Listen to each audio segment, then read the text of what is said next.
જે આદિવાસી એક સમાજના એક લડવૈયા છે ચૈત્રભાઈ વસાવા, એમને કિનાખોરી રાખીને આજે હાર્દિક પટેલને આજે પકડતા નથી.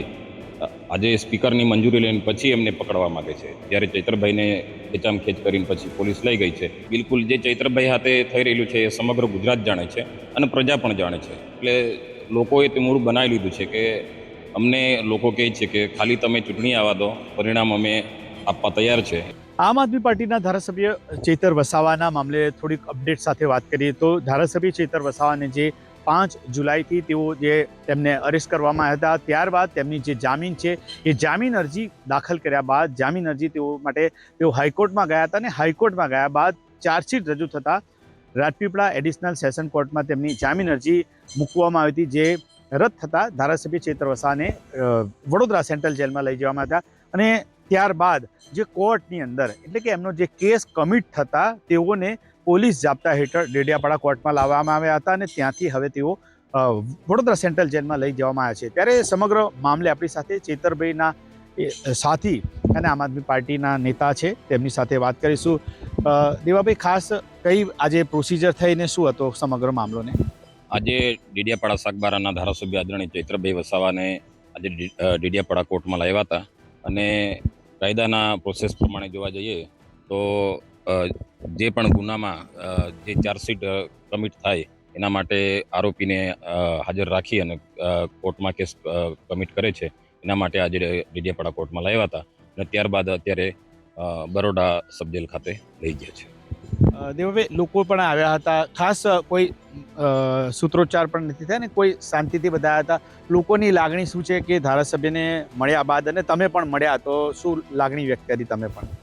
આજે અમે ડેડિયાપાડા કોર્ટમાં ચૈત્રભાઈને મુલાકાત પણ થઈ મારી અને સાથે સાથે લોકોનો પણ આજે પોલીસ જે એક સ્ટેટમેન્ટ લઈને જાય છે એટલે કોઈનાથી એવું બોલાય નહીં જાય, કારણ કે ચૈત્રભાઈ પોતે પણ જેલમાં બધા નિયમોનું પાલન કરે છે, શિસ્તબંધ, કોઈ પણ એમાં કોઈ ચૂક નહીં થઈ જાય એ રીતે પોતે પણ કાળજી રાખે. એ રીતે આજે પણ લોકો ઘણી પબ્લિક હતી, તે છતાં એ લોકોએ અહીં શાંતિ જાળવી અને કોઈ સૂત્રોચ્ચાર નહીં અને શિસ્તબદ્ધ રીતે ચૈત્રભાઈને દૂરથી લોકોએ નિહાળ્યા અને પછી અમને પણ લાગ્યું છે કે લોકોની પણ એક ચાહના છે કે ચૈત્રભાઈ પર કોઈ બીજું કોઈ વિડીયો કે એ રીતે કંઈ બીજું પોલીસને મળે નહીં, એ રીતે લોકોએ પણ કાળજી રાખી અને સારી રીતે ચૈત્રભાઈની લોકોએ દૂરથી નિહાળ્યા અને પછી ત્યારબાદ ચૈત્રભાઈને બરોડા ખાતે લઈ ગયા છે.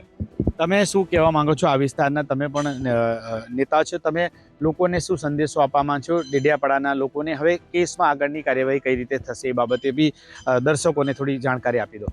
બિલકુલ. અત્યારે જે ગઈકાલે હાઈકોર્ટમાં ચૈત્રભાઈનો જે કેસ દાખલ કર્યો છે એમાં કાચો નંબર ગઈકાલે પડી ગયેલો. આજે સાંજ સુધીમાં પાકો નંબર પડશે અને 17-18 તારીખ સુધીમાં કદાચ હિયરિંગ આવી શકે એવું અમે માનીએ છીએ. અને જે રીતે આજે ગુજરાતમાં જોવા જઈએ તો હાર્દિક પટેલને આજે જે વોરંટ ઘરપકડ વોરંટ છે એમાં જે હાર્દિક પટેલને પોલીસ પકડતી નથી, ગુજરાતની પોલીસ, તો જે ચૈત્રભાઈને સ્પીકરની મંજૂરી વગર જ ડાયરેક્ટ અરેસ્ટ કર્યા છે એ પણ આજે લોકોને દેખાય છે.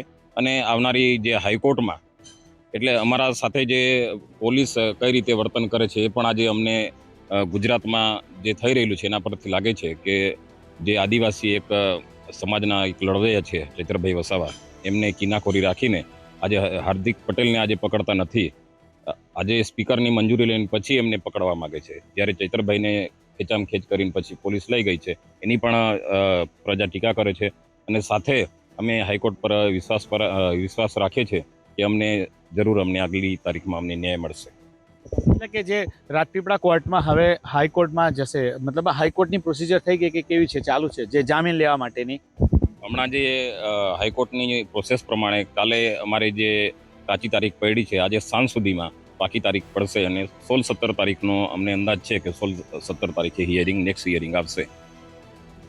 ચેતરભાઈ સાથે તમે અહીંયા મુલાકાત પણ કરી, લોકો સાથે એ મળ્યા પણ, જે શું એમનો સંદેશો ને એમનું શું કહેવું છે ચેતરભાઈનું આ બાબતે? કંઈક સંદેશો એમનો હોય કે શું એમની વાતચીત થઈને શું કહેવું છે?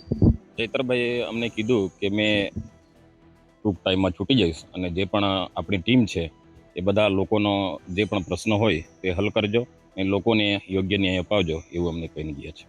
ખાસ કરીને જે ચેતરભાઈની વાત કરીએ તો આ કાયદાકીય લડત તો ચાલુ છે, પરંતુ જે રાજકીય રીતે વાત કરીએ તો કઈ રીતની રાજકીય લડત પણ ચાલુ છે, કારણ કે કાયદાકીય રીતે એમની જામીન માટે અરજી થઈ છે ને એ પ્રોસિજર ચાલુ છે, પરંતુ જે રાજકીય લડાઈ જે લડવાની છે એની કેવી તૈયારી આમ આદમી પાર્ટીની?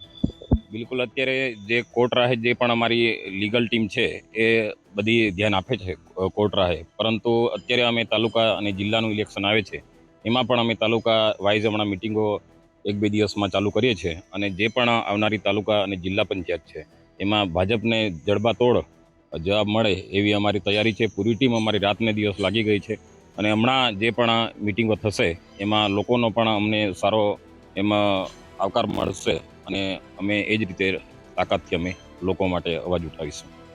બીજું કે ચેતરભાઈના મામલે જે વાત કરીએ તો ચેતરભાઈ અત્યારે જેલમાં છે ને એ પ્રોસિજર તો છે, લોકો શું કહે છે આ બાબતે જ્યારે તમે મળવા જાઓ છો, લોકોનું શું કહેવું છે? આ મુદ્દો, હા, બીજો દેવાભાઈ કે આ મુદ્દો પણ આમ એમની સામે જે કેસ થયો છે એ મુદ્દો પણ ચૂંટણીમાં રહેશે કે કઈ રીતના મુદ્દા પણ રહેશે?